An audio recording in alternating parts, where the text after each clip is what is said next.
Hello everyone, this video will summarize our research project titled The Growth of Islamic Fintech and its Impact on Economic Growth. Before we start, let's get to know the group members. Assalamualaikum warahmatullahi wabarakatuh. We are from Group 2. My name is Nurul binti ISMAIL. My metric number is 060645. My name is Nurul binti DASRIL. My metric number is 060680. My name is HAIMMY bin JAMIL. My metric 056154. My name is SYAHMI bin AZAHIR. Number metric 060663. My name is HAFIZUL bin TOHA. Metric number 061683. Here is the content of the video. Let's start with the introduction. Fintech, or known as financial technology, is a new technology aimed at improving and automating the supply and usage of financial services. Besides, Islamic Fintech is its subset that follows Sharia guidelines. Now we move to research objectives. 1. To compare the monthly number of Islamic Fintech startups from November 2018 to January 2022. 2. To analyze the annual growth in the number of Islamic Fintech startups from 2018 to 2021. 3.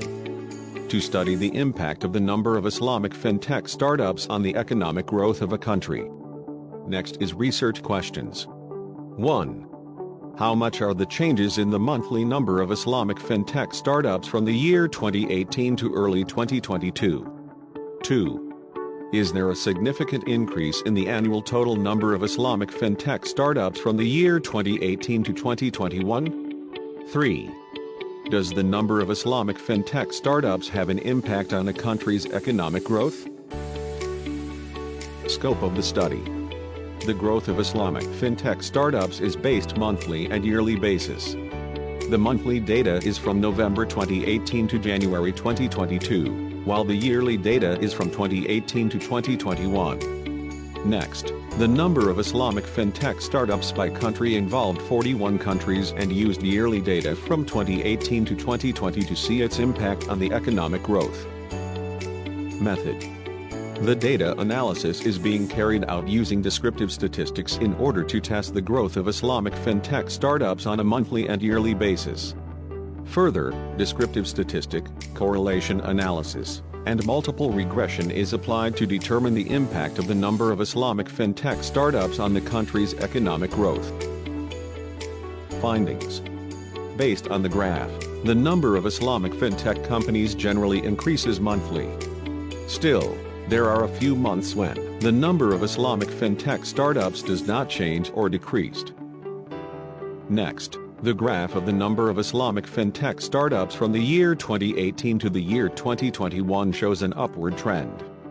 The year 2021 shows the most significant increase in the number of Islamic Fintech startups and its growth rate, which is increased by 125 startups and 82.78%. Based on the output from SOHADA, the R-squared indicates that the three independent variables included in the model are able to explain 15.58% of the variation in the dependent variable. Based on the p-value, it shows that the number of Islamic Fintech startups does not have a significant impact on economic growth, while the other two variables do has a significant impact on economic growth. For the regression coefficients, it can be interpreted as holding all other factors constant. 1. The value of economic growth will increase by about 0.14677705 for a unit increase in the number of Islamic Fintech startups. 2. The value of economic growth will decrease by about 0.0408361 for a unit increase in the unemployment rate. 3. The value of economic growth will decrease by about 0.0408998 for a unit increase in the inflation rate. 4. The value of economic growth is 9.926556 when all the independent variables each have a value of 0.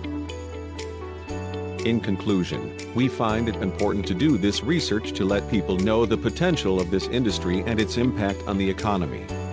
Last but not least, we hope our research paper will have a little contribution to increasing the opportunity for Islamic Fintech to grow bigger by attracting people to know more about Islamic Fintech and Islamic Fintech startups.